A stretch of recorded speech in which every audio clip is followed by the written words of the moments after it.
August सप्टेंबरमध्ये पावसाचा जोर कायम राहणार। 2 महिन्यात देशात सरासरीपेक्षा जास्त पाऊस पडण्याचा अंदाज। ओएसिस फर्टिलिटीच्या तज्ञांनी आयव्हीएफ उपचार पद्धतीद्वारे 1 लाखांहून अधिक जोडप्यांना मातृत्व प्राप्तीचा आनंद दिला आहे। मोफत अपॉइंटमेंट बुक करण्यासाठी आजच संपर्क साधा। पुढचे 2 दिवस सिंधुदुर्गसाठी ऑरेंज अलर्ट जारी। जिल्ह्यात मुसळधार पावसाची शक्यता। सिंधुदुर्गातील तेरेखोल नदी इशारा पातळीवर वाहत असल्याने आळवाडी परिसरात पाण्यात अडकलेली कार स्थानिकांच्या मदतीने बाहेर काढली। आयटीआय दोडामार्ग परिसरात इमारतीत पाणी। अनेक दिवसांच्या प्रतीक्षेनंतर जालन्यात धुवाधार पाऊस, शेतकरी सुखावला। नंदुरबारच्या धडगाव शहरात पावसाची हजेरी। 8 दिवसाच्या प्रतीक्षेनंतर धडगाव शहरात पुन्हा पाऊस, शेती पिकांना चांगला फायदा।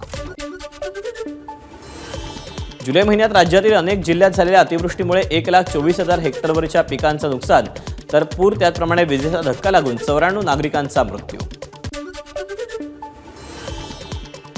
अतिवृष्टीमुळे वर्ध्यात 11,000 हेक्टर शेती पिकाचं नुकसान। सेलू, देवळी, समुद्रपूर आणि हिंगणघाट या तालुक्यात सर्वाधिक नुकसान। अतिवृष्टीमुळे पिकांची वाढ थांबली आणि मशागत देखील खोळंबली।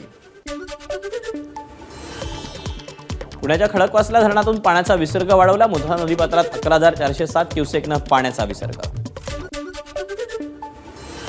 सातारा जिल्ह्यातील सर्व पर्यटन स्थळ आणि धबधबे 4 दिवस पर्यटकांसाठी बंद। महाबळेश्वरमधील सर्व पॉइंट्सही बंद। हवामान खात्याच्या मुसळधार पावसाच्या इशाऱ्यामुळे जिल्हाधिकाऱ्यांचा निर्णय। नाशिकच्या मालेगावात कायदा आणि सुव्यवस्था राखण्यासाठी पोलिसांचं संचलन। दंगा काबू नियंत्रण शीघ्र कृती दलाच्या जवानांचा पथसंचलनात सहभाग। कल्याण अहमदनगर महामार्गावरील शहाडमध्ये पुलाला मोठं भगदाड। प्रशासनाचं मात्र याकडे दुर्लक्ष। पश्चिम महाराष्ट्र आणि कोकणाला जोडणाऱ्या भुईबावडा घाटात रस्त्याच्या मध्यभागी भगदाड। 7 ते 8 फूट खोल भगदाड पडल्यानं मार्गावरची वाहतूक विस्कळीत। पावसामुळे सिंधुदुर्गच्या सावंतवाडीमधील चराठा गावठाणवाडी इथल्या घराची भिंत कोसळली। दुर्घटनेत बापले गंभीर जखमी। चंद्रपूरच्या रय्यतवारी कॉलरी भागात जमीन खचून घरात 20 फुटांचा खड्डा पडल्याचा प्रकार। अतिवृष्टी आणि कोळसा खाणीमुळे भूभाग पोकळ झाल्यानं जमीन खचून खड्डा पडल्याची प्राथमिक माहिती। अंगावर लोखंडी गेट पडल्यानं 3.5 वर्षाच्या चिमुकलीचा मृत्यू। पिंपरी चिंचवडच्या बोपखेल परिसरातली घटना।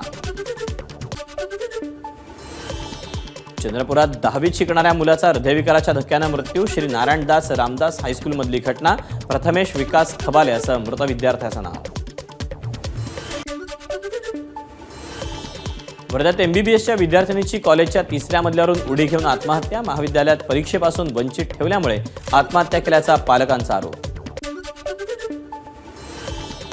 भंडाऱ्यातील सामूहिक बलात्कार प्रकरणातील दोन्ही आरोपींची निर्दोष सुटका। आरोपींवर लावण्यात आलेले आरोप भंडारा पोलीस सिद्ध करू शकले नाहीत। पीडितेला न्याय मिळावा यासाठी आता पोलीस हायकोर्टात धाव घेणार।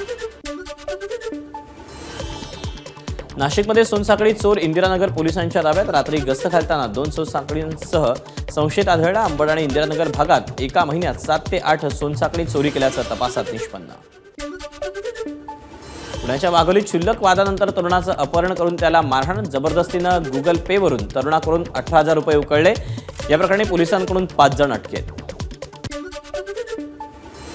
जालन्यात जिल्हा परिषदेसमोर शिक्षकांचं अर्धनग्न आंदोलन। जानेवारीपासून वाढीव टप्पा अनुदान द्यावं, तसंच आचारसंहितेपूर्वी किमान 1 महिन्याचा पगार द्यावा यासह इतर मागण्यांसाठी आंदोलन। लातूरमध्ये आदिवासी कोळी बांधवांचं विविध मागण्यांसाठी जनसमाधी आंदोलन। मुख्यमंत्री उपमुख्यमंत्र्यांचे बॅनर पाण्यात बुडवले। चिपळूणमधील पलोजी लोक वस्तीत आढळलेल्या मगरीचा वनविभागाकडून तिला जीवदान। मगरींच्या वाढत्या दर्शनामुळे वनविभागाची शहरात जनजागृती मोहीम।